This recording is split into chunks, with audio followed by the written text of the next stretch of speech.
All right, thanks everybody for coming out. This is our monthly speaker event that we like to do. So this month we have a couple of researchers from Nervos who are going to talk about kind of different methods out there for scaling up Bitcoin. Obviously this is going to be a big issue going forward, but we'll have more information from them. So with that, did you want to introduce the speakers? Or I just call up Ren and we go from there? All right, cool. Okay, so Ren's going to go ahead and start us off. We're going to do a joint Q&A at the end, so any questions you have, just kind of make note of them or remember them, and we'll cover them together with both speakers. All right. Thank you, Ren. Just to clarify a little bit, our second speaker, Patrick, is not a researcher of Nervos. He's an assistant professor at UCL. Okay, good evening. NCMax is the consensus protocol of Nervos, a public permissionless blockchain. But this is just a temporary name. NC stands for Nakamoto consensus, which is the consensus protocol of Bitcoin. If you have a good idea how it should be named, please feel free to come to me afterwards. My name is Ren Zhang. I'm a researcher at Nervos, and I'm also a PhD student of Bart Pernille of COSIC Research Group here in London. If you're not familiar with COSIC, it's the birthplace of AES, the advanced encryption standard, which is used in all of your cell phones.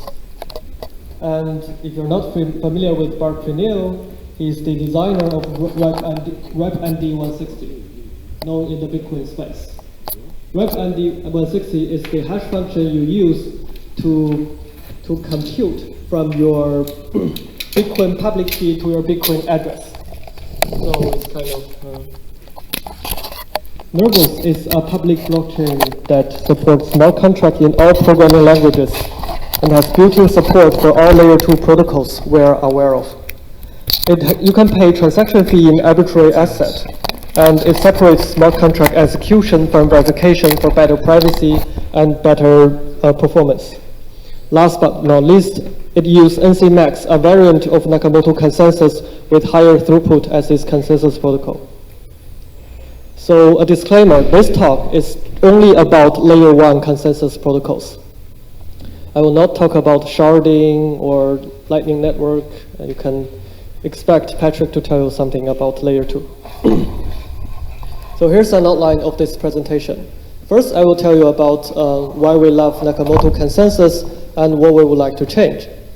Second is why we don't choose alternative consensus protocols. And last, I will introduce our own design. So why we love Bitcoin's Nakamoto consensus? We like it for its performance optimization. It is optimized to save every bit of transmission and every cycle of computation. For example, it uses compact block to accelerate block propagation, and it uses mini-sketch to save bandwidth for transaction propagation, hopefully in the future. And Bitcoin developers also develop GraphRoot. You can think of it as a compression. It's a way to compress Bitcoin smart contract for better privacy and better performance.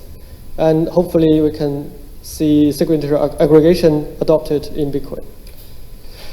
We also like it for its generalizability. Its UTXO model plus global order of transactions allow support for all sharding and layer 2 solutions and complicated smart contract. In contrast, Ethereum's account model is very difficult to shard. And if you don't have a global order of transactions like many DEX, it is difficult to support complicated smart contracts. We like it for its security. Empirically, it is launched 10 years ago and survived many attacks. And formally, there is no known proof-of-work protocol that comprehensively outperforms Nakamoto consensus. If you're interested in more information about this topic, you can watch my talk tomorrow at Stanford Blockchain Conference at 10:30. There's a live stream. However, there are two things we would like to change in Nakamoto consensus. First, the protocol prescribes a manual throughput limit of 4 megabytes every 10 minutes. Although the bandwidth of Bitcoin public nodes has increased significantly in the past several years, there isn't a way to adjust the protocol to enjoy the increase of public nodes bandwidth.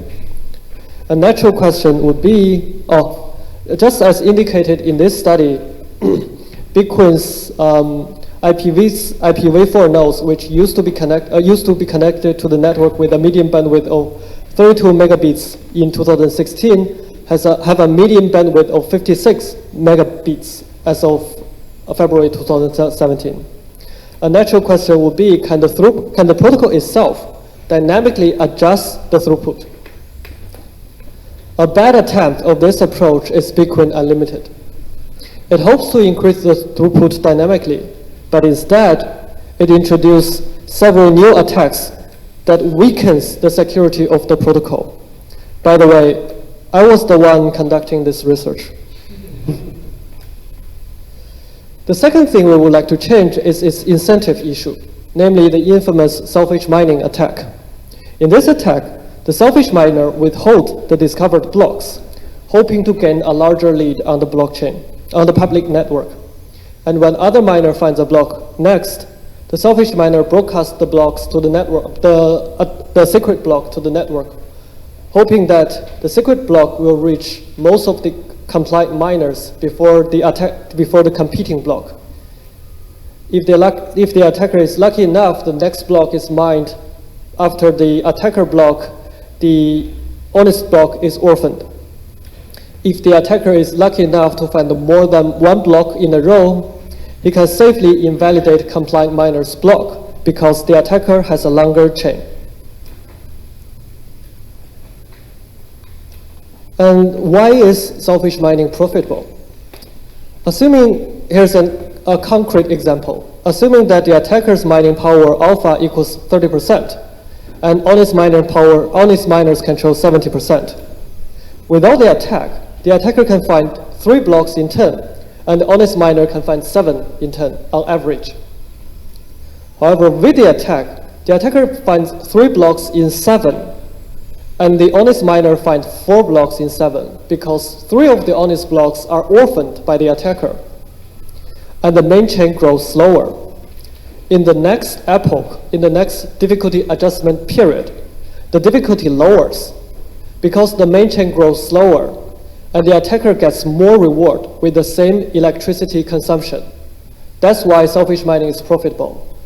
Selfish mining is not profitable in the first epoch of the attack. It is only profitable after the difficulty adjustment mechanism.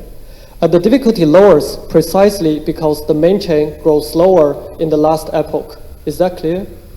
This is a little bit technical. I was told to be slower when talking about technical stuff.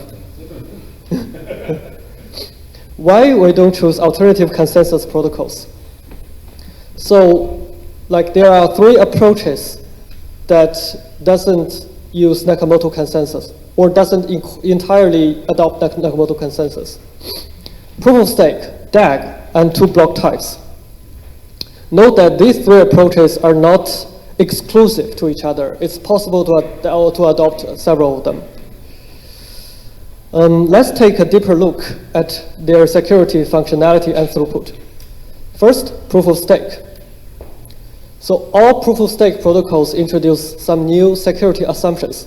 For example, Algorand requires that most honest users can send messages that can be received by most other honest users within a known time bound, which means if you hold some Algorand token according to the original design, you have to be always online. If you are not online, you are not a valid token holder. And Ouroboros requires, which is used in the cryptocurrency Cardano, Ouroboros requires that all players have a weekly synchronized clocks and all messages are delivered within Delta time. This is a very strong assumption, in case you didn't notice. There are numerous attacks to bias the clock of your mining gear, of your public nodes, of your cell phone.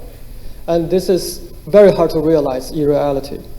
And Sleepy protocol also requires players are equipped with roughly synchronized clocks. When these security assumptions are violated, which will result in catastrophic results in these proof of stake protocols. And it also introduced several new attacks that was previously doesn't exist in proof of work protocols. For example, nothing at stake attack, grinding attack, long-range attacks, and I'm not going to enumerate them. So what about DAG protocols? All DAGs has the transaction order problems. If you allow blocks to be produced simultaneously, then different miners or different public nodes will have inconsistent views on total transaction order. So I think these transactions are confirmed, while the others may consider a different set of transactions being confirmed. So at this stage, you have two options to solve that problem. Option one is you settle the transaction order after the blockchain topology is fixed, which means you have to wait a very long confirmation delay. Option two is that you leave the transaction undecided forever, which means some of the tokens are stuck in the smart contract or in the blockchain forever. Nobody can spend them anymore, which will limit the smart contract functionalities, because some of the function call may be benign, but you lock the money anyway. And what about these protocols with two block types?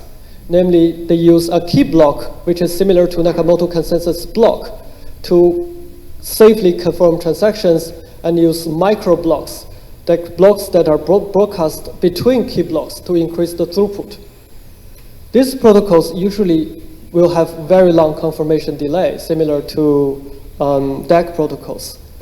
In Bitcoin NG, the paper explicitly said that a user who requires high confidence will not gain better latency with Bitcoin NG, but must wait for several key blocks to accept the transaction as completed. In Bitcoin, they have a similar problem. So, what about their throughput? All these alternative consensus protocols claim to have very high throughput, right? Solana claims to be able to process 710,000 transactions per second. I think if you have a technological breakthrough like that, you deserve a Turing Award.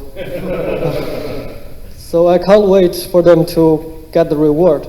And this protocol called NKN, they promise that they can have 10,000 nodes with 1 million transactions per second. For the record, I don't know how it works, but I'm really curious to learn about it. I'm also curious why Stellar and Ripple are Nakamoto consensus in their category. And I'm curious whether these 10,000 nodes are aware of this 1 million transactions per second. If you want to dream, you better dream big. This is a protocol that really dreams big. It claims to achieve 10 to the power of 12 transactions per second, and with a final confirmation time of under 1 second. I think the Earth is really not enough for them. They really need to find another planet who is big enough to deploy their protocol.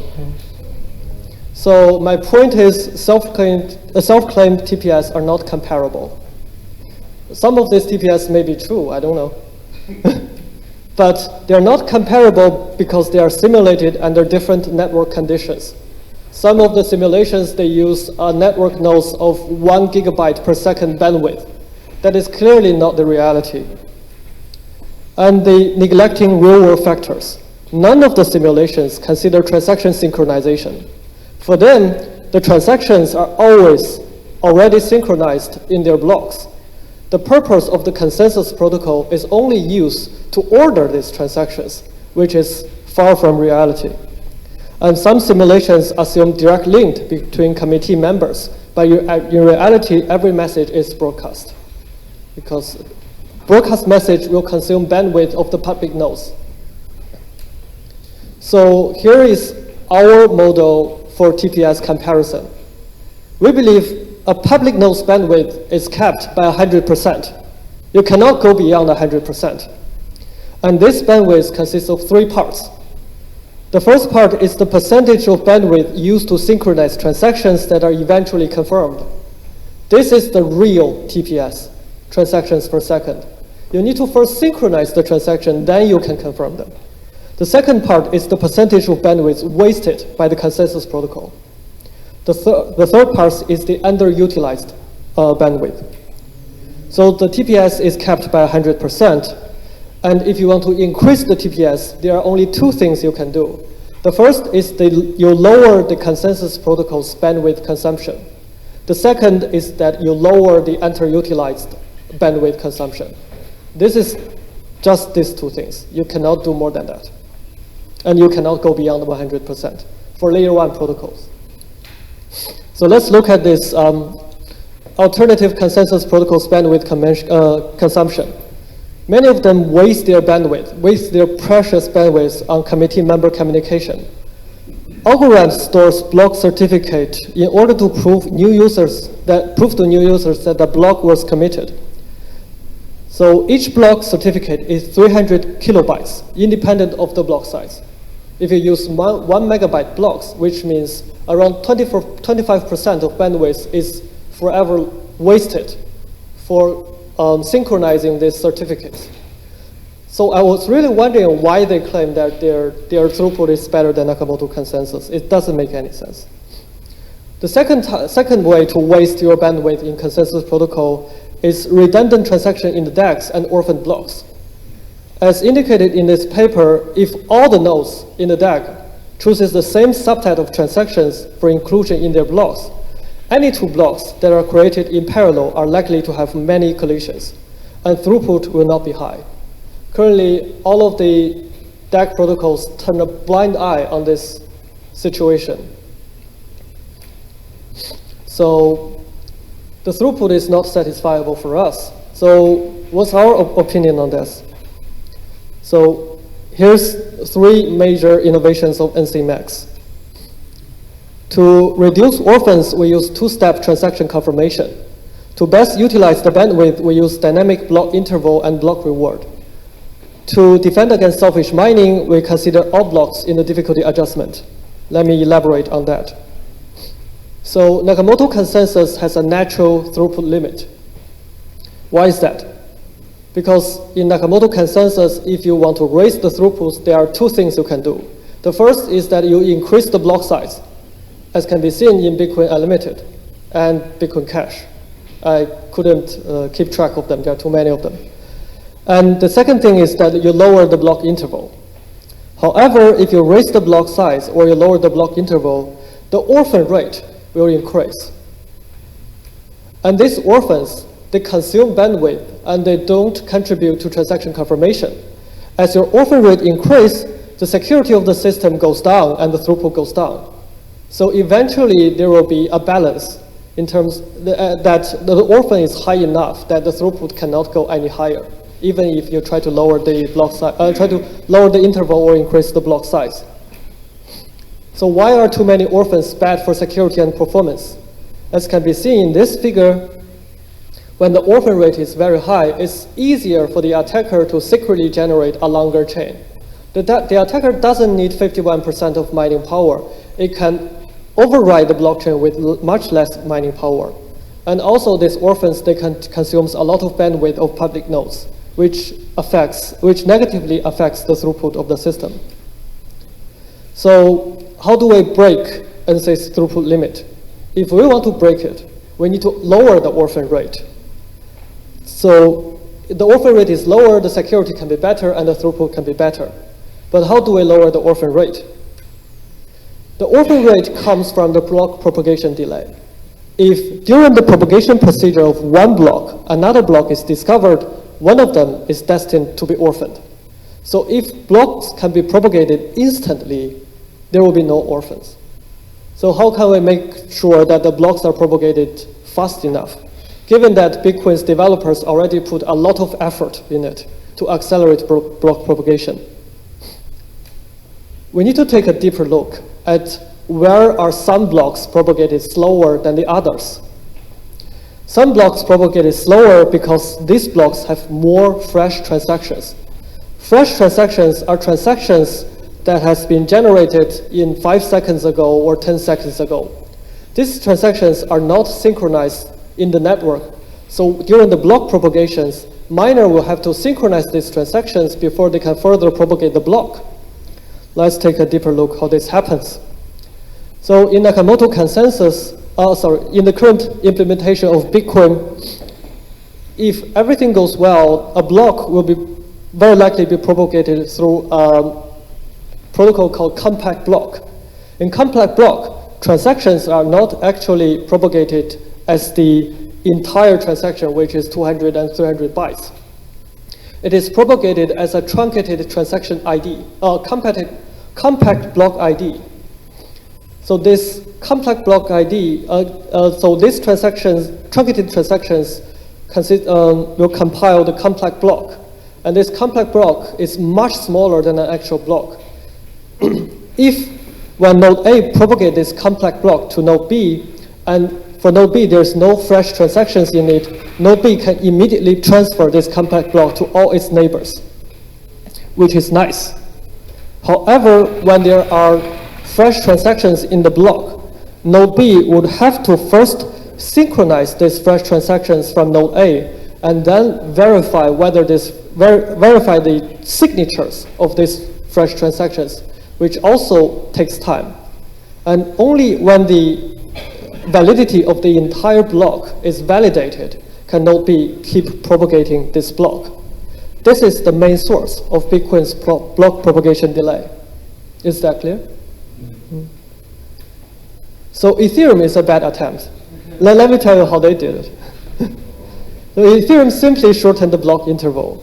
But Ethereum has a problem that it is impossible to verify transaction validity before receiving the actual block, because the validity of a transaction depends on the order of the transaction within the block. So if you want to verify a transaction, you have to wait until the block is ready. So every block is fresh transaction. And this has poorly maintained network protocol. The network protocol of Ethereum has no update since 2015. And there are a lot of redundancy in transaction propagation. Ethereum client will propagate the same transaction 7 times to different nodes, which means for each node, he will receive the same transaction 7 times. And it has inconsistencies in different clients. The 2 main client implementation of Ethereum are basically separated from each other. So there are very few nodes that connect these 2 different networks. So Ethereum has a very high orphan rate of up to 30% sometimes, and very low transactions per second. And big miners have no incentive to accelerate block propagation, because if my block can be propagated slower, it means I can perform a de facto selfish mining, which is in favor of me. Why would I accelerate block propagation? And uncle reward surely doesn't help, because even if my block is orphaned, I can still get some reward. So small miners cope with this with header first block propagation and empty blocks. So I will not propagate the content of the entire block. I will just propagate the header because it's so much faster. And because I don't know what transactions are included in the last block, I will man an empty blocks to make sure that my block will not contain a conflicting transaction with the previous block, which is bad because these empty blocks do not contribute to transaction confirmation. So how do we do it? This is the Bitcoin block format. We modify it by increasing several fields. First, we have a transaction proposal zone. This transaction proposal zone may contain some fresh transactions. And the traditional transaction confirmation zone can only contain transactions that was proposed several blocks before. For example, between 2 blocks before and 5 blocks before. Only these transactions can be confirmed. New transactions cannot be confirmed in the transaction confirmation zone. And the transaction proposal zone only contains truncated transaction IDs, namely the shorter version of the transaction ID. So the transaction proposal zone can be really small. And also, a block can include as many uncle blocks as you want. Uncle blocks should propagate their headers and their transaction proposal zone in the block. And uncle blocks don't count in block size limit, so that miners are not discouraged to include uncle blocks in their block. So let me give more detail about the transaction proposal zone. It is small because it only contains truncated transaction ID. And the complete transactions are synchronized after propagating the block. So they are synchronized in parallel. They will not affect the block propagation procedure. And it does not affect block validity as long as the hash checks. So which means in the transaction proposal zone, there may be invalid transactions, double spending transactions, and miners may refuse to provide some transactions in this zone. These are also fine. So Recall that this is Bitcoin's block propagation. In our protocol, this is our compact block, which is slightly larger than Bitcoin's complex block. And compact block is always propagated immediately to your neighbors. And the newly proposed transactions, if some of them are missing in your transaction pool, they can be propagated after you send out the compact block. These two are parallel processes. They don't affect each other. And then these transactions are verified and propagated and to the next neighbor, and etc. Several natural questions. What if miners refuse to provide the complete version of proposed transactions? I put this transaction ID in my transaction proposal zone, but when you ask me, I don't know about it. It has no effect in block propagation because blocks are propagated regardless of whether there are fresh transactions in the transaction proposal zone. And other miners can still proceed with mining because there are enough proposed transactions to confirm. There's no need for miners to mine empty blocks because I know that there's a range of blocks that in this transaction proposal zones, the last block cannot include these transactions, which is only available for me. So I can mine these transactions, contribute to transaction confirmation. And what if miners incorporate this proposed without broadcast transaction in their later blocks to gain a de facto selfish mining advantage? In Nakamoto consensus, the advantage of slot propagation is always useful in finding the next block. For a miner, I can always, after I find a block, I only tell the block hider and transfer the block really slowly. During this process, I'm the only one who can mine after this block. But in our protocol, it can only be used to slow down propagation unblock afterwards, because this propagated without broadcast transactions. Only the selfish miner knows these transactions, and only the selfish miner can use it as an advantage. However, it cannot be used in the next block because there need to be a gap. A miner can only mine transactions that are proposed between 2 and 5 blocks. Before that, you cannot mine a transaction proposed in the previous block, as I said, but only if that block is found by the attacker. Here's an illustration. In Nakamoto consensus, when the selfish miner finds block H, it can immediately start mining the H+1 block. However, honest miner can only start mining after they receive the full block. And during the block propagation period, that's the selfish miner's advantage. However, in our protocol, when the selfish miner finds block H, honest miner can immediately start mining H+1. And if the selfish miner wants to utilize this proposed without broadcast transactions, it has to find the block, unblock afterwards. Only then can the selfish miner utilize this advantage. However, this happens less often. You cannot be sure that after 7 blocks, there will be a block mined by me. It's very hard to predict that. So to best utilize bandwidth, our protocol uses a different difficulty adjustment mechanism, which targets a fixed orphan rate, counted as uncles in the last difficulty adjustment period.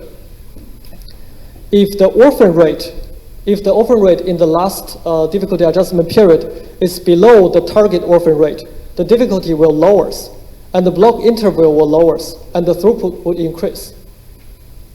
In other words, that very few orphans means the network can synchronize transactions faster, which means we can increase the throughput without harming the without harming the decentralization, whatever. Otherwise, the difficulty increase and the block interval would also increase and the throughput will decrease. A higher orphan rate means the network cannot process this much transactions in a difficulty adjustment period. Then we can lower the throughput. And the block reward is proportional to the inverse of the expected block interval, so that the expected total reward per difficulty adjustment period is fixed, which means if you have 10 minutes per block, and each block has 12.5 Bitcoin, when you have 5 minutes per block, each block can have 6.125 Bitcoin. So the issue rate of the currency is always fixed. Last, to defend against selfish mining. So recall that, the difference between our protocol and Nakamoto consensus is that difficulty adjustment mechanism counts all blocks, including uncles, when estimating the total mining power. Same as Nakamoto consensus, without the attacker finds 3 blocks in 10, the honest miner finds 7. With the attacker finds 3 blocks in 7, and the honest miner finds 4. 3 of the honest blocks are orphaned, and the main chain grows slower. But recall that selfish mining is not profitable in the first difficulty adjustment period. What happens in the second difficulty adjustment period? In the next epoch, the difficulty will stay the same, and the attacker cannot find more blocks with the same mining power. Therefore, selfish mining is no longer profitable. Is that clear? So in sum, our protocol makes use of orphaned blocks. These are a symbol of orphaned blocks. We want to reduce the number of orphans by 2-step transaction confirmation. And after the orphan is reduced, we use the remaining ones as an indicator of bandwidth utilization to adjust the throughput. And given that uncle information is embedded in the blockchain already, we can use them to make selfish mining unprofitable. That will be all. Thank you. Thank you, Ren. Less orphans in the world is a nice goal. Why don't we just go ahead and bring on Patrick up, and we'll do his talk next, and then we'll have a joint Q&A after. Oh, okay. Well, let's grab we can bring the chairs up right now while we have the chance.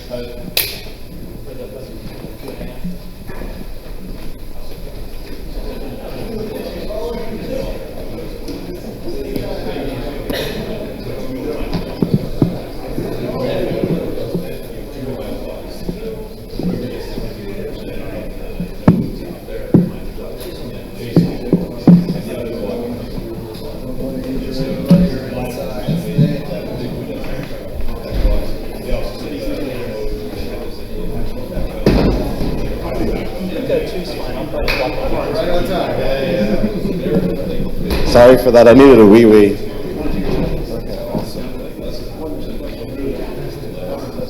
All right, we're now going to move on to the second portion of the talk, covering ways of scaling up Bitcoin, state channels.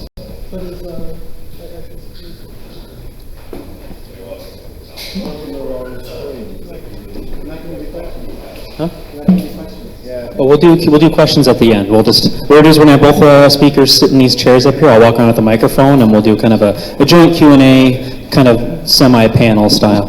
All right, and here we go. Thank you. Yeah, so I don't know, I'll just put my hands around. I'm right-handed. Hi guys, so my name's Patrick McCorry. I'm a professor at King's College London. And today I'm going to talk about, I guess, the brief I was given was how could we improve payment channels in Bitcoin. So a lot of my research for the past 2 years has mostly been on Ethereum. So that's why my research is sponsored by the Ethereum Foundation and the Ethereum Community Fund. And I'm hopefully going to show you why a lot of my research has been there recently. Because trying to design protocols in Bitcoin, it's not very easy to do. It's a bit awkward. You know, you sort of fight in Bitcoin in the submission to get it to work. So my thoughts are, how can we stop that? You know, how can we actually change Bitcoin a little bit such that building payment channels is a bit more straightforward? But before we get into that, my clicker's not working. I'll just do this. Okay. Why do we need, payment channels? So raise your hand if you're excited for the Lightning Network. Who's excited for it? We're all excited. There's one person there who's not excited. But yeah, we're all excited for the Lightning Network, and that's because cryptocurrencies do not scale. Bitcoin supports, 7, 10 transactions per second. Ethereum supports, 10 transactions per second, but that's a bit of a misnomer because one transaction could fill an entire block. And the question is, why do they not scale? Why can't we achieve 5,000 transactions per second? And I sort of this runs off Ren's talk as well. For me, at the heart of the scaling dilemma is public verifiability and holding the miners accountable. What do I mean by this? So in the Bitcoin world, we have 1, 2 megabyte blocks now. That's a really old slide. I should oh, that was an old slide. This isn't. Okay, but the point is, the blockchain's about 190 gigabytes. I can download this on Ren's laptop. I can still validate every single transaction that's ever occurred, catch up to the entire network, and now I can hold miners accountable for every new block they produce. But we actually harm the diversity of peers who can use the network. Because as we've seen in Christmas 2017, the fees went from 20 cents to $20. And raise your hand if you're going to pay $20 for a Bitcoin transaction. Okay, no one. Okay, one person. Not two, sort of. He's sort of like, sort of. But that's the point. I mean, by restricting the block size, we actually restrict the number of people who will use the network. But on the other extreme, you know, we have 1 gigabyte blocks and we do 5,000 transactions per second, we'd like to think transaction fees would be lower, so anybody could afford to use the network. But on the flip side, we will actually reduce the diversity of peers who can hold the miners accountable. Because this laptop definitely cannot verify 5,000 transactions per second. You know, it doesn't have the bandwidth, the computational resources, or even just the storage. So by doing that, only very select few people can actually hold the miners accountable. So the question is, and with that in the back of our mind, how can we scale these cryptocurrencies? The first approach is you could say, you know, screw it, we don't care. Let's have a central authority, they sign blocks and they just pump them out. Yeah, but we're cypherpunks, you know, we don't want that. You know, we don't want any like weird central authority. We're trying to get away from that. You know, that's the beauty of cryptocurrencies. The second approach was, I guess, Ren was talking about, you know, we can tweak the consensus protocol, we can tweak the blockchain protocol. You know, we can do what maybe Thunder's doing, or Dfinity, or throw a DAG in there. And let's pretend we could achieve 5,000 transactions per second. We then run into that public verifiability problem, where we can no longer hold the miners accountable. So that's not going to work for what we want to do, at least in my mind. The next approach people are thinking of, and this is very much ETH 2.0, their whole hope is on sharding. And sharding is a really basic idea. You know, there's a shard for hotel bookings, and a shard for train bookings. If I only care about hotel bookings, I just validate this one shard, and I forget about the other transactions. If I care about train bookings, I only validate the shard for train bookings. So I can distribute out the task of validation. But in the worst case scenario, you still have to validate every transaction if you care about hotel bookings and train bookings, or if you just care about cross-shard communication. So we can distribute out the task, but we never get rid of that validation problem. So that's why I'm quite interested, or I guess bullish if you want to say, in off-chain. Because the whole point of off-chain is that we don't increase the network's throughput. We don't increase the bottom layer. You know, we still only have 7 transactions per second. But what we do is reduce the load. You know, 2 parties can lock up coins, then they can transact locally between themselves. And they never have to interact with the global network. And at the very end, they send 1 transaction that represents their final balance. So they can do thousands of transactions for free, locally, without interacting with the global network. So we just reduce the load. That is how this scales the network. But I think that's really exciting. Now the question is, you know, what is a channel?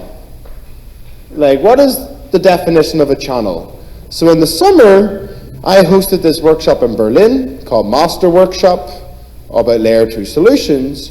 And what I did was that I invited 7 different teams who all work on payment channels, Lightning, you know, state channels. And they came, they gave presentation after presentation. What I learned is that every single team has different terminology and different definitions. So there's a whole language barrier between different teams over this very basic idea. So I'm going to give you guys is my definition of a channel or a state channel. The idea is the following. There's a group of parties, and they basically want to run a smart contract or do some transactions. And all they want to do is collectively agree the new state of a program. So let's just say we're playing poker. I play my hand, and the new state of the game is that I play my hand. Everyone will agree and sign the new state update to say, the new state of the game is that I've played my hand. If this is the payment channel world, you know, Alice pays Bob, both parties authorize that, and the new state of the balance is that Alice has paid Bob. That's the basic concept of a channel. What they should give us is 2 guarantees, or at least we normally assume the underlying blockchain gives us 2 guarantees. One is safety. You know, if I have 10 coins in the channel, I should always be able to get my 10 coins back. I should always get the coins I deserve. The second property is liveness. You know, what if we're playing poker off-chain? You know, Alice plays her hand, she's just about to beat Bob. Why would Bob ever sign that state update? You know, if he signs it, he loses the game and he gives away $100. So in the worst case scenario, it should also guarantee liveness, that the application will always progress. You know, I just trigger a dispute on the blockchain, I say this is the latest state, I redeploy the poker game, and I just finish the poker game on the blockchain. And this is the same for payment channels. So if you guys consider a conditional transfer, like in Lightning, you know, I say, you can claim these coins if you reveal the pre-image of a hash. That is a liveness requirement. I should always be able to redeem the conditional transfer on the blockchain as a one-step state transition. But that's basically the idea of a channel. Now in the Bitcoin world, there's 3 different channels. There's Spilman channels, duplex payment channels, and Lightning channels. And what I'm going to do, hopefully for the next 10 minutes, is go through each channel construction to really highlight the progress from 2013 to 2015 in the payment channel world. So let's talk about Spilman channels. Who's heard of Spilman channels, by the way?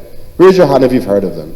Spilman channels are basically one-way payment channels. In this case, Alice can pay Bob, but Bob can't pay Alice. So what Alice will do is deposit coins into the payment channel. So we call this the funding transaction. And these coins can be redeemed if one of the following 2 conditions is satisfied. You know, Alice can get her coins back after time t. You know, the channel expires, she's refunded, she gets her coins back. The other condition is that, oh, I should say Alice and Bob. Okay, so the second condition is that if Alice and Bob both agree, they can close the channel at any time. And that's normally done before time t, because otherwise Alice gets refunded.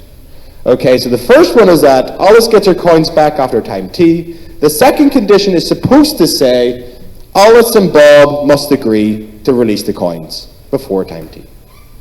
Okay, so the first payment is where Alice will create a Bitcoin transaction. So in this payment channel, there's 1 coin, there's 1 Bitcoin, and that's owned by Alice. Now Alice creates a Bitcoin transaction, and she wants to pay Bob 0.1 Bitcoin.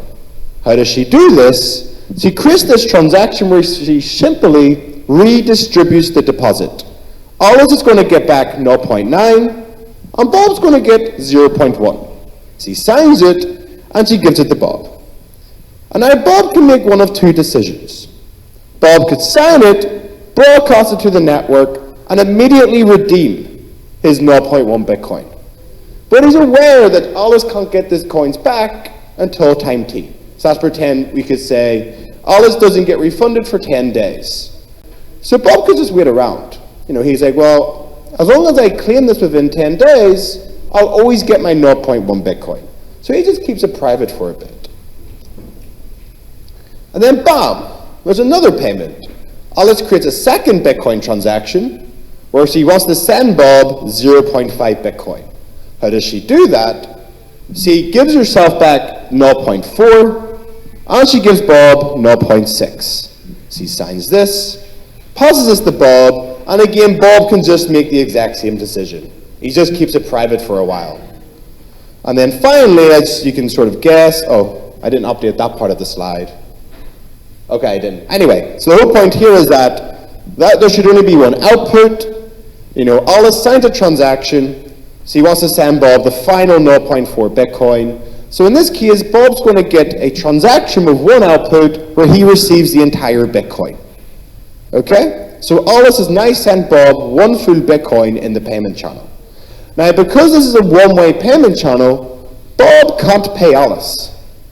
So the only option is now to close the channel.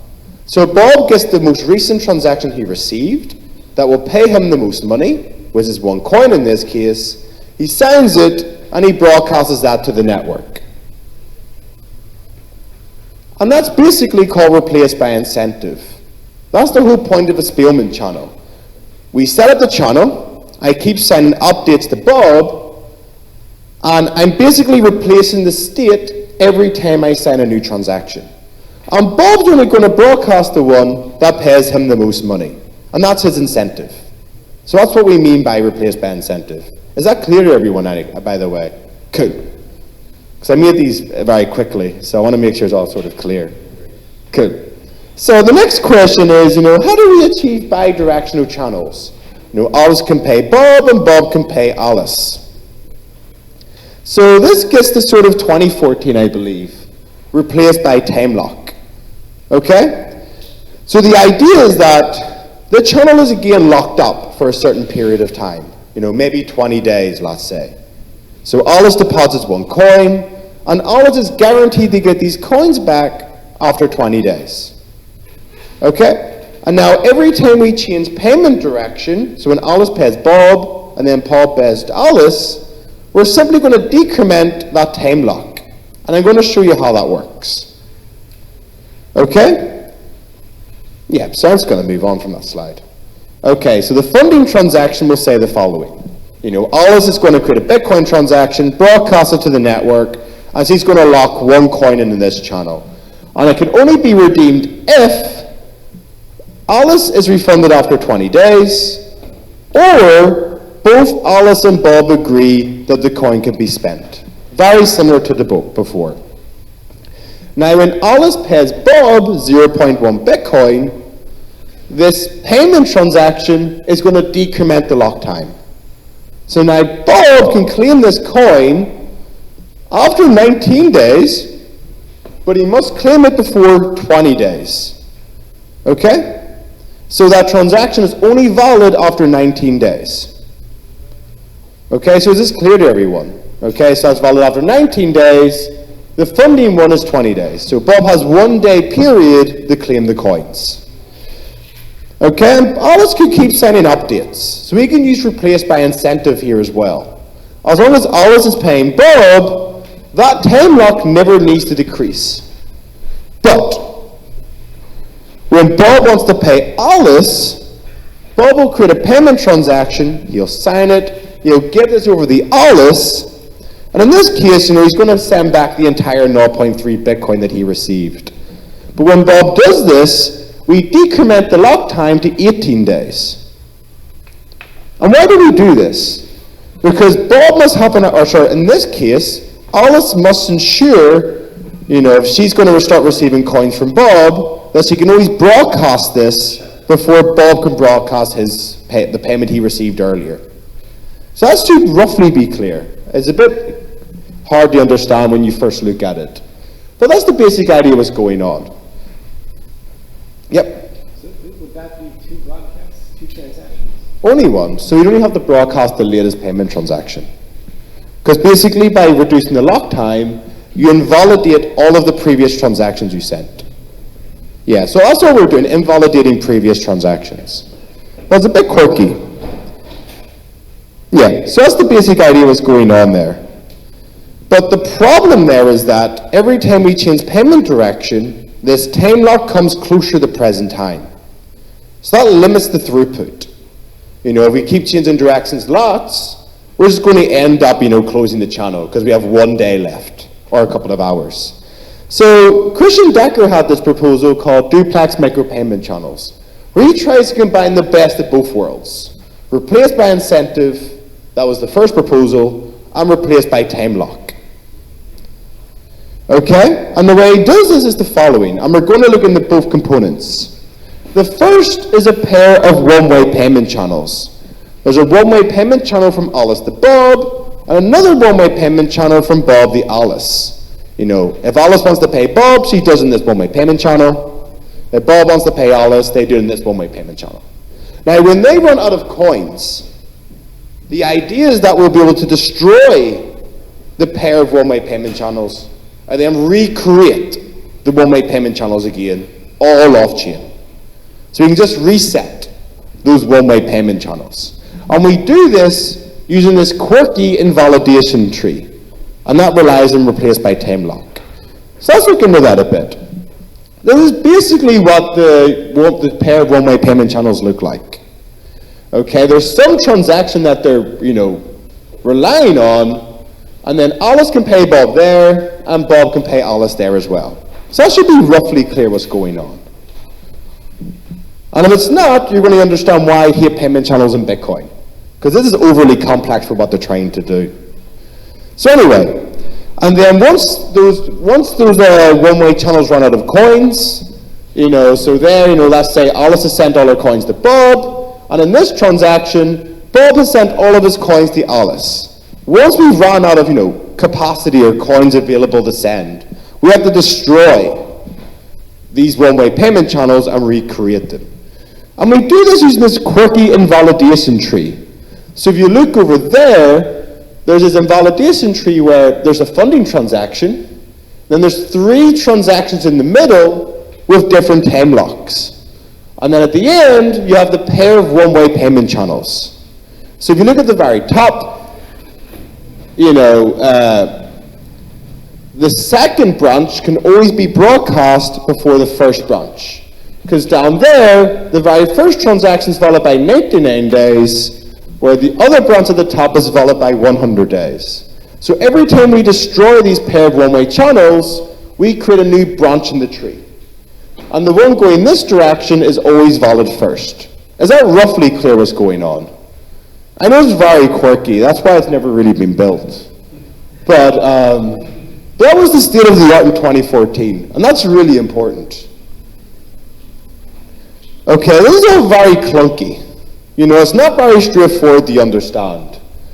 And what you notice is that, it's actually, the whole point of this invalidation tree is that every time we destroy the one-way payment channels, we still have to decrement the lock time. We still get closer to present time. But we sort of try to delay that a bit, so it's not as bad as it used to be. That's the whole point of that invalidation tree. So they're trying to, reduce the limit on the throughput and try to ease getting rid of that expiry time. So what was really exciting about the Lightning channels is that Lightning fixed that. Lightning has no expiry time, and there's no real limit on the throughput either. But that doesn't come for free in the Bitcoin world. Okay? So Lightning is the following. Both parties must always cooperate in every single new payment. So let's pretend for now that the state is just the balance of both parties. Alice's balance and Bob's balance. Now to do a payment, we do the following. We both agree the new state of the channel. So if Alice is paying coins to Bob, let's just say Alice sends 1 coin to Bob, the new state of the channel may be that Bob has 1 coin and Alice has 0 coins. So both parties agree the new state. And after they've agreed the new state, they revoke the old state. Okay? So now there's one valid state that should be broadcast to the blockchain, and the previous one is invalid and should never be broadcast. And this keeps happening. So every time we do a new payment, we always authorize the new state first, and then we revoke the old state. So it's like a two-phase commit, if you're familiar with that. Now, in the Lightning world, the state is a pair of transactions. Alice has a transaction that she can always broadcast, and Bob has a transaction that he can always broadcast as well. So the state is just 2 transactions that either party can broadcast at any time. And I'm not going to show the transactions because it doesn't really fit on a slide very well. I do have slides for it, so I could get it up later, but it's overly complex for the slides. But anyway, the next question is, what happens if you broadcast an old state? What if I broadcast state 8, for example? Maybe if I broadcast state 8, I can reverse a payment. Alice has 1 coin in state 8, but now in the current state says 0 coins. So Alice wants to broadcast the old state, because if she does, she could get her 1 coin back. So what happens is that, okay, in this case it's state 4. I'm going to move my mouse. How do you get rid of that? Okay, gone. Alice broadcasts state 4. Now what's really cool about Lightning is that it now triggers this dispute process. And to the best of my knowledge, it introduced this idea of a dispute process. Who's familiar with the idea of dispute processes, by the way? Some people are. So the whole point here is that Once we trigger a dispute on the blockchain, there's now a fixed time period. So let's just pretend Alice triggers the dispute. There's now a fixed time period for Bob to submit evidence that Alice is cheating. If the dispute process expires, this is considered the final state, and Alice will get the coins according to that state. Okay? So in the Bitcoin world, what Bob would have to do is broadcast a justice transaction. They've renamed it in 2 years. It was called something else before. But they call it a justice transaction now, which is really fancy. So the idea here is that Bob basically submits a transaction where he can prove that state 4 was invalid. If Bob can do that, then what happens in Lightning is that Bob will get all coins in the channel. So Alice gets punished. Okay, so just to recap, let's pretend state 4, Alice is trying to get her 1 coin back. So he sends his older state where she has her coin still. You know, so he's trying to reverse a payment. Bob will send a justice transaction that will prove that state 4 is invalid. Once the blockchain is convinced that state 4 is invalid, Bob will get all coins in the channel, which would be 1 coin in this case. So Alice will forfeit her entire balance. Now, what do we need to create a justice transaction? Typically, a party needs to keep a pre-image, a secret. So what happens is that every time we authorize a new state, we agree to a new pair of hashes. And then when we revoke an old state, we just exchange the pre-images. So if you broadcast state 4, all I need to do is show the blockchain the pre-image or the secret of a hash, and that's sufficient to prove that it was revoked. So that's basically what's going on there. If I can prove to the blockchain I know the secret, then this must be revoked. Now, the issue is that for watchtowers, they can't hold around this pre-image. Because of the way the Bitcoin script works, the watchtower actually has to hold a pre-signed justice transaction. They can't sign a transaction on behalf of another party. And that's really problematic. So who's heard of Watchtower before? Some people have. So this is why Watchtower doesn't work on Bitcoin right now. Because they have to hold around this justice transaction, they have to hold around a pre-signed transaction for every single revoked state in the channel. So if we do 1,000 payments in Lightning, the Watchtower will have to store 1,000 justice transactions.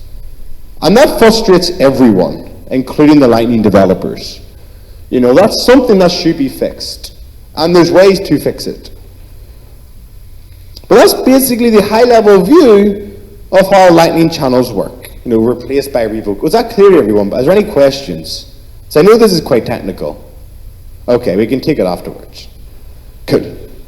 Anyway, so this is sort of the lesson. So I was working on this in 2015. I learned how all these worked. And I mean, it's really exciting to see something like Lightning work today. So basically, when you use LND or C Lightning, that's what's going on under the hood. So what's really cool is programmed is deployed today. But what we learn is that over the period of 2 years, you know, we had this replaced by incentive, replaced by time lock, and replaced by revocation. But every time we solved the problem, you know, removing expiry time, increasing the throughput, the protocols just got really clunky and awkward. So awkward that I'm not going to show the Bitcoin script on the slide. You know, so concretely, what problems actually emerge? So these are all my thoughts at the moment. It isn't written down anywhere. I do want to write it at some point. It's on my to-do list. So these talks are really useful because it makes me sort of concretely in my head understand what's going on. Really the problem is that the state, you know, that balance, you know, Bob's balance and Alice's balance, it's intertwined with the transaction. You know, and that sounds awkward, and that'll be clear very soon. They should be separate. I should have a transaction, and I can get my state and put it in the transaction's payload, and the transaction just delivers a message. It should not be intertwined with the state. Watchtowers are not yet practical because the state and the transaction are intertwined. If they weren't intertwined, I could just send all the pre-images to these watchtowers, and they could just broadcast one of the pre-images, and then prove it was revoked. They don't need my signature to do that. And transaction malleability was a pain in the ass. Who's heard of transaction malleability before? Yes, some people have. You should read this paper, by the way, it's really awesome. Mt. Gox tried to blame, everyone knows about Mt. Gox, I guess. They lost 850,000 Bitcoin. They tried to blame it on transaction malleability. Christian Decker did network, measurement, and he provided evidence that, they were talking shit. They really didn't lose it because of that. But because of transaction malleability, Lightning could not operate on Bitcoin until 2017. Until SegWit was implemented. Because SegWit fixes the transaction malleability problem. And of course, if the state would, and actually this is fundamentally because the state and the transaction were intertwined. If the state was separate from the transaction, we would never need SegWit. Transaction malleability would just not be a problem. But of course, here it is. What's also really frustrating is that in Lightning, or in Bitcoin, sorry, UTXO, the way it's implemented today, only supports a single state transition. I spend an output, and I create another output. The input cannot control how the output is created. If you use something like Covenant, that was by Malcolm Moser, that would fix that problem. Now, why is this a problem? Okay, in the Lightning world, it's because once we trigger that dispute, once I broadcast this transaction, I send this revoked state, there's now only one piece of evidence that can be sent. It's only one state I can send. Okay? So the deal with this, Lightning has to punish the counterparty. If I send this older state, I always get punished, because there's no other way really to recover from that situation. And replaced by time lock, this is also the reason why we can only broadcast the transaction just in time, between 18 days and 19 days. There's no way to update the blockchain within the dispute period to say, wait, there actually really was a valid state, a new valid state. We have to rely on time locks to try and force the right period for the valid state to get in, or we just punish the counterparty for sending an invalid state. And, did this slide not update? It did update. And Lightning makes sure your node doesn't crash either. I'm sure some people have seen this Reddit before. But it's really important because in Lightning, if I lose the latest state that was authorized, my database now only has revoked states. So I have two options, I broadcast it, I get punished, or I ask the counterparty for it and they tell me to go away. Because now they're guaranteed all the coins in the channel. So if I lose the latest state, I'm basically in a really awkward situation where I can't do anything about it. So that's a practical problem in Lightning. And the protocol, there's no way to fix that yet. So this is how I normally feel when people tell me about channels in Bitcoin. It's just really constrained. It's the way it's not done on purpose. Satoshi Nakamoto never envisioned how Lightning would work or payment channels would work. He had an idea for payment channels, but he didn't have the protocol in mind. So Bitcoin was never developed with that in mind. So this is really awkward and constrained trying to build anything on it. It's really stressful. So this is why I've been doing a lot of Ethereum stuff recently. And whether you love or hate Ethereum, what I will hopefully try to convince you guys today, it helps us build simpler protocols. Ethereum still has its problems, has lots of problems. But abstractly, the idea of these smart contracts are really good for protocol design. They're not really good for dApps. They're better for designing protocols. So we have writing channels, which I'm not going to explain now. That's another way to do payment channels.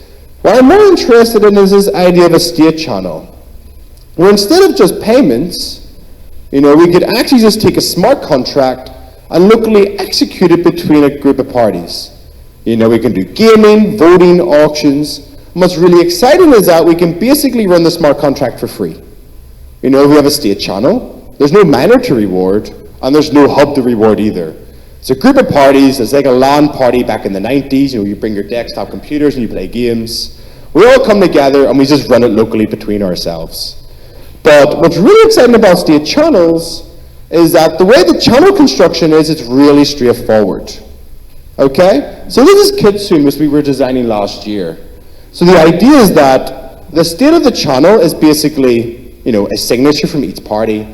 As a hash, we just hash the state, which could be, the balance of both parties in some random nonce, and a counter. So whatever message has the largest counter is considered the most recently agreed state off-chain. If that's counter 100, and I broadcast 99, 100 beats 99 is always the latest state. So we call this replaced by version, So whatever state off-chain has the largest counter is always considered the latest state. And the dispute process is really straightforward as well.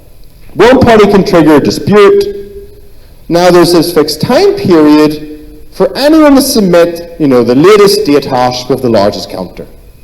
Now what's really nice is, because it can store some state and is somewhat expressive, we can actually, just submit as many states as we want. So we send multiple states, and when we resolve the dispute, we'll always accept the state with the largest counter. And it's very easy to build a smart contract that will do that. So this is really exciting. It's a real good playground for designing protocols. And after the dispute is resolved, you could just redeploy the app and finish it there. So this could be a payment app. There's a pay function, a withdraw function. We redeploy the app and we just call the withdraw function. It's fairly straightforward. They're just programs. There's no expiry time, there's relative time locks. There's no transaction throughput limitation. We don't sign transactions. We sign a commitment to the state. And there's no clunkiness. It really is just really straightforward to do. This isn't new to Bitcoiners either. What I'm presenting here is not like, outrageous thoughts that might anger people. This is well accepted by Bitcoiners in this space. So SIG hash no input and L2 is actually designed to do replaced by version. So L2 is by like Rosabee from Rusty and Christian Decker. And this is a diagram from their paper.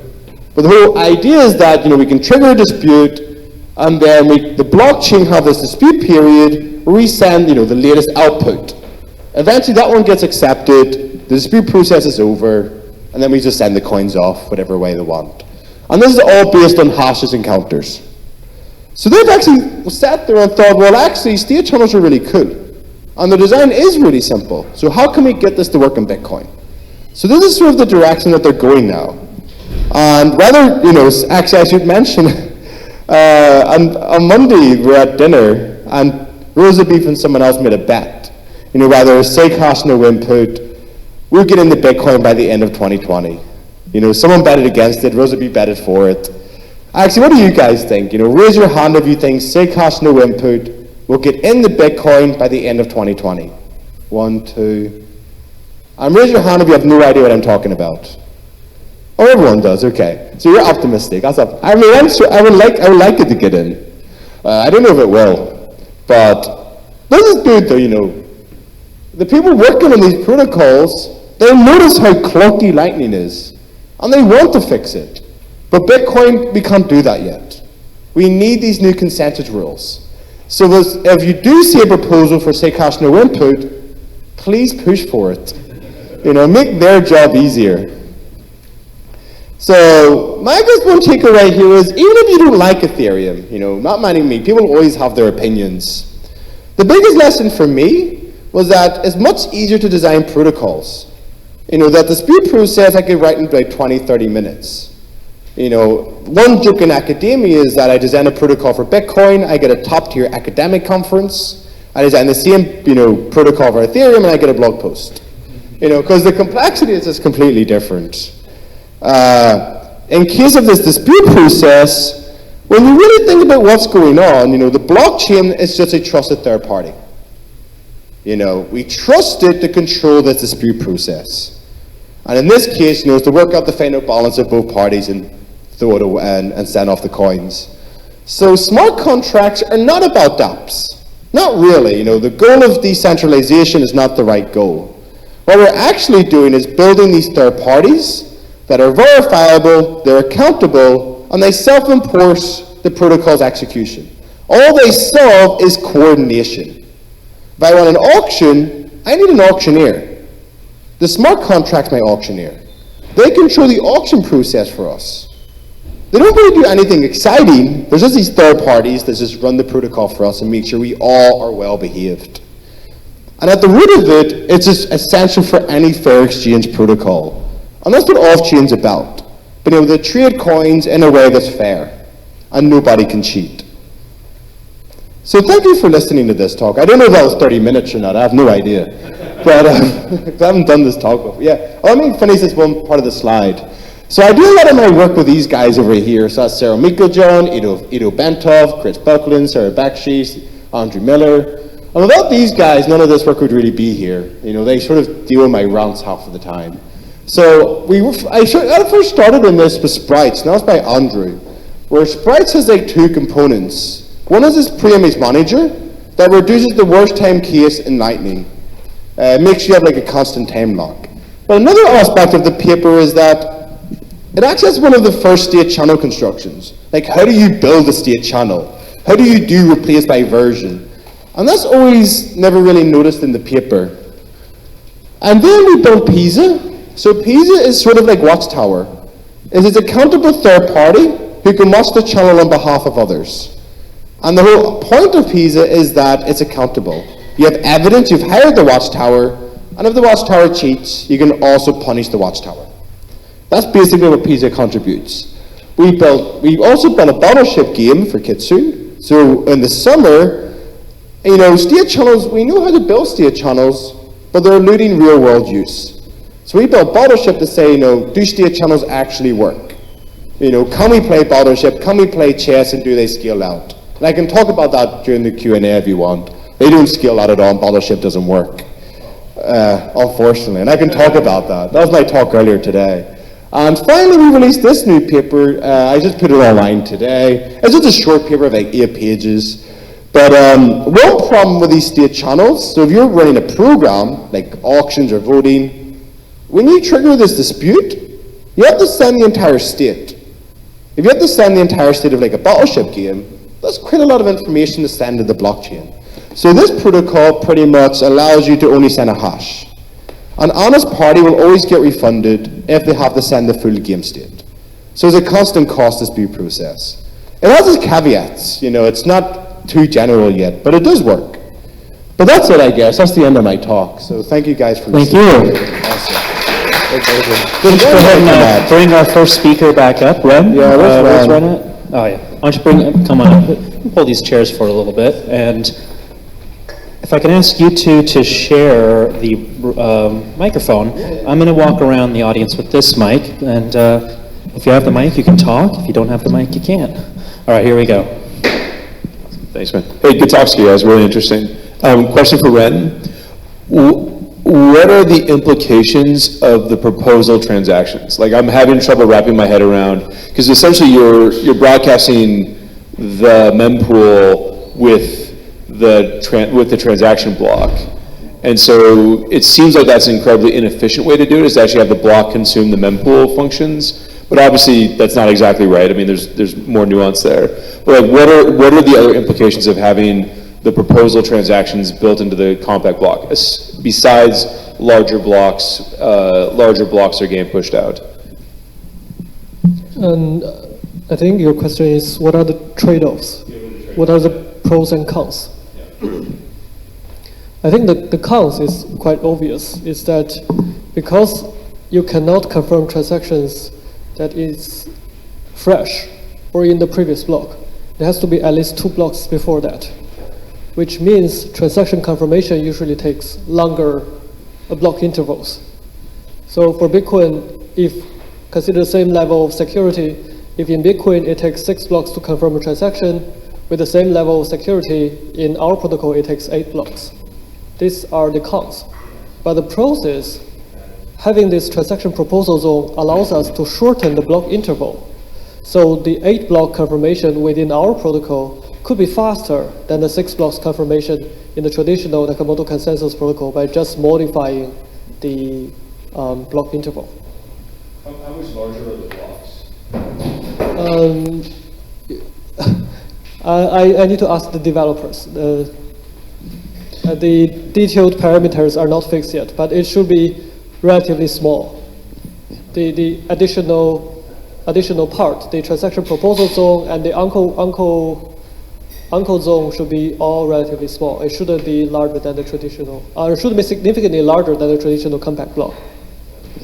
This question over here. I thoroughly enjoyed both of you guys' presentations. My question is to Ren. There was a part where you said about, I think it was about the selfish mining portion, where you said there's enough transactions for confirmation, so there's no reason to send empty blocks or something of that nature. And my question was like, what about if there's a case where whether there's a period where new transactions aren't occurring? How does that affect that part of the assumption? Or was I misunderstanding what you were conveying when you were saying there's always enough? Because I know it's the delayed transactions that you're confirming, but then after those are confirmed, if no new transactions are occurring, then you would have empty blocks, right? Sorry, I didn't quite get your question. In your presentation, there was a specific slide you said there are enough transactions to be confirmed. Yeah, you said there's a bunch of transactions to be confirmed. So where are those? If people aren't making transactions, where are those transactions coming from? In Bitcoin network, the transactions are broadcast to the entire network. So if you want to make a transaction, you just construct the transaction on your phone, on your Bitcoin wallet, and you broadcast it to the Bitcoin network. There are around 10,000 nodes, I think. And eventually, these transactions will be broadcast to the miners, which you consider including your transaction in the blockchain. So who decides, like the thing I'm thinking about is like, if you have low or zero fee transactions. These transactions are called dust transactions. If the transaction fee is too low, it will not be propagated in the network. And so a miner will make the decision not to push it into the transaction proposal. But essentially, you're giving, yeah, that's right? But I think it's so including transaction in the transaction proposal zone. It's I'm considering a incentive mechanism that 40% of the transaction fee goes to the miner who first put this transaction in the transaction proposal zone, and the other 60% goes to the miner who actually confirmed this transaction. But this is like a little controversial in the Bitcoin space. So I still haven't decided whether I will implement this fee mechanism yet. Question to Patrick. Have you run simulations for state channel to account for like a flood attack where folks are just broadcasting, pretending that there's a dispute or whatnot just to flood the network and trace what the true cost is on the network, not necessarily just the fees? Let me see if I understand that. So you have this dispute process and you're saying that the counterparty is flooding it with lots of updates. If I'm an honest party, I just send the latest state. So I only need to do one state update and then you can't flood it anymore. Because if you think about it, if I'm an honest party, I trigger a dispute and I say, the latest state of the game is counter 100. You can't broadcast another state then because that's the latest state. I've answered your question. Perhaps the channels themselves, they are attacked, so there isn't like an innocent one in that channel where they're just designed specifically to flood the network, where they, each and every one of them, they keep issuing disputes. I think there's a related problem there that's probably better. What happens with network congestion? Is that what you're alluding to? The network's congested and I just can't even trigger a dispute. Is that like sort of... Exactly. Okay, that's awesome then, okay. So I've had thoughts around this. So all channels today, if there is congestion, one, maybe my transactions just can't get in because it's too full. Maybe the transaction fee is too high and it's no longer economically viable for me to actually send the evidence to the blockchain. What I'd really like to see is this new upcode where we could self-inspect blockchain congestion. So instead of saying that the dispute process expires by time t, we could say, well, let's look at the previous 2,000 blocks, where 500 blocks reasonable to get into.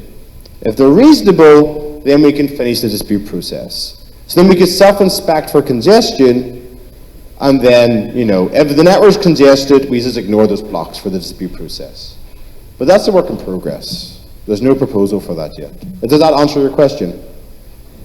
Yeah, but I guess it triggered a lot of other questions of what you thought is reasonable. No, yeah, no, that's the big, the way I'm deciding reasonable now is, and this is definitely a work in progress. He's smiling on me, right? Yeah. No, this is a good, so the way I'm thinking of it now is, given a block, what you could do is order by fees, and that could be a new consensus rule, and then in this opcode it would basically say, look at the 20th percentile fee that was paid. You know, anything below that, you know, if I'm willing to pay 5 cents, and there's at least 20% of the block that paid 5 cents or less, that's reasonable. So now there's this opportunity cost for the miner. This sort of, if they want to mess with the opcode, they'd have to give up 20% of their fees. So I'm working out, you know, how viable is that really financially? So that's a work in progress at the moment. That's how I would define it. Next question up here. My question is for Ren. Have you done research or simulations on the throughput increase that your protocol would offer? It is ongoing. We have several very good developers working on that. But the developers said, which is surprising, is that I think he lowered the block interval to 15 seconds. But if you lower the block interval to 15 seconds, in the current Bitcoin protocol, there are no orphans. So which means, and he managed to test a single client that our protocol can significantly reduce the block propagation time. So in order for our protocol to perform better than Bitcoin protocol, which I'm sure it will be, the block interval can be lowered to like 1 second or 2 seconds, which is crazy.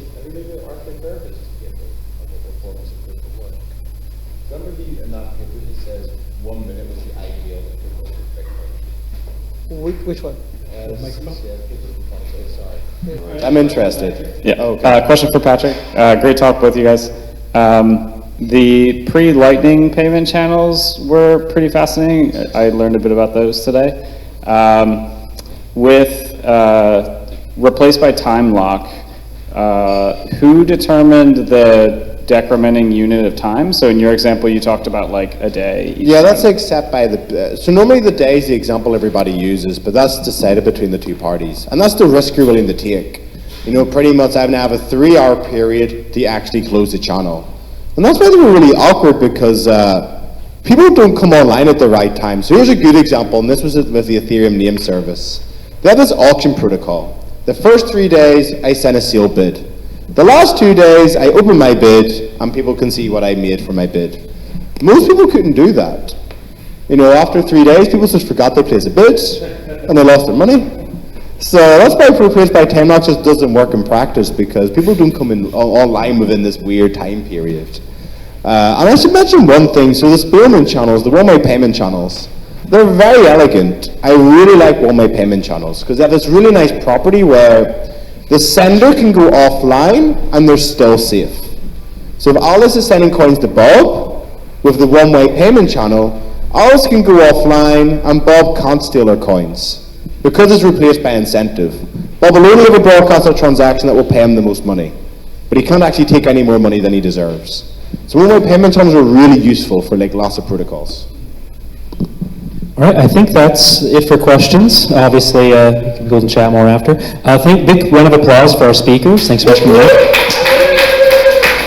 Obviously, it was a little more technical than our usual talks, but I think it's definitely really important that we just keep, reminding people about how this stuff works and educating them. So thank you so much for explaining your ideas and the history around them. All right, and that's it for today. There's still some drinks and food in the back, I believe, and thanks for coming out.